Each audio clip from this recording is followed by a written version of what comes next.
最近要去韩国的姐妹一定要刷到我这一条美食总结，贵的便宜的都有，地址、评分、人均、注意事项我都整理好了。本人去了几十次小韩，也是一个嘴巴巨挑的处女座。我说好吃的一定好吃。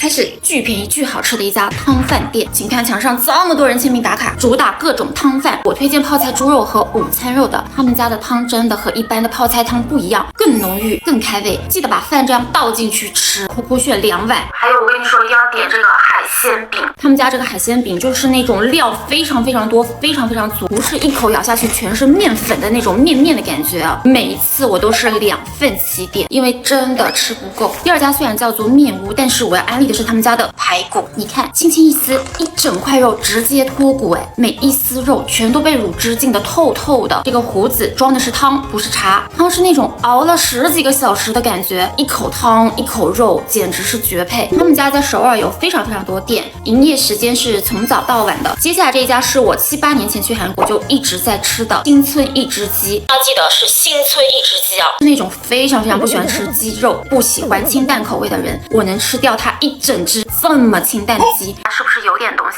首先这个汤它就是先掉眉毛，最升华的是它这个浇料，酸甜还带一点辣口，很开胃。吃完之后呢，我一定会再加一份粥，虽然看起来清淡，那不知道为什么我真的这个粥我就可以狂炫3碗。它这个人均是蛮便宜的，而且吃的贼饱还很营养。接下来安利2家烤肉店，有一点贵，但是品质很好，口味很绝。这一家他们只卖牛排肉和五花肉，就2个菜品哦，下午3点就开始排队。我当时是找了地陪，排了2个小时才吃上这块肉。我咬下去的第一个想法就是下次我还来。他们家这个洋葱炒饭配上他们的牛排和五花肉，一刻就觉得人生别无他求。隐藏吃法我自备了干碟沾着吃，非常适合喜欢吃辣的中国胃。接下来这家是我每次带朋友一定会去的一家，不仅是韩牛的天花板，而且菜品更加丰富。他们家的牛肉都是1++的品质，吃起来油脂很丰富很嫩，吃多了也不会感觉到腻。我的必点菜品是和牛三明治、泡菜炒饭。